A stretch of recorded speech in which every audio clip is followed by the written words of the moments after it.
Өзбекстандық су арналары мен су ресурстары маркетинг жауапкершілігі шектеулі серіктестігінің арасында тәжірибе алмасу дәстүрі жалғасуда. Шымкенттік кәсіпорынға Ташкент су арнасының мамандары мен Maya International инфраструктура Өзбек-Израиль бірлескен кәсіпорынның бас директоры Хуршид Турдалиев келді.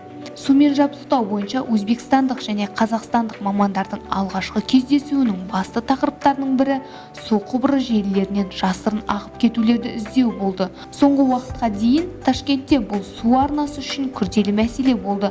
Алдын ала мәліметтер бойынша шығындар өндірілген судың 35-тен 40%-на дейін болған.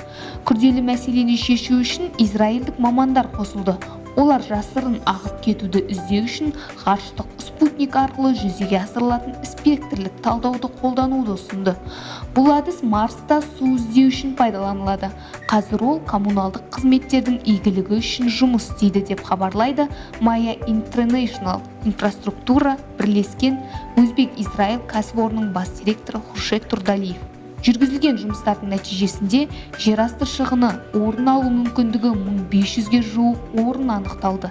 Ағындарды терең іздегіштерді пайдалану ағып кетудің нақты орнын анықтауға мүмкіндік береді.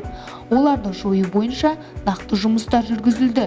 Бұл шамамен $500 миллион ақш долларына бағаланатын кемінде 25 миллион текше метр ауыз суды үнемдеуге мүмкіндік береді. Әдістеменің тиімділігі Өзбек-Израиль бірлескен кәсіпорынның құрылуына себеп болды. Өзбекстандық аймақтарда жасырын ағып кетулер мен ескі құбырларды іздеу басталды. Хуршид Турдалиев қол жетпейтін жерлерде, мысалы темір жол немесе автомобиль жолдарының астында орналасқан магистралдық су құбырларын, желілерді жөндеудің траншсыз әдістерін айтты. Алынған ақпаратты су ресурстары маркетинг жауапкершілігі шектеулі серіктестігінің басшылығы да қызықтырды. Шымкентте жасырын ағып кетулер мен ысыраптардың мәселесі осындай үлкен ауқымда болмаса да бар. Пайдалану қызметтерінің басшыларына өзбекстандық әріптестердің тәжірибесін мұқият зерделеу тапсырмасы берілді.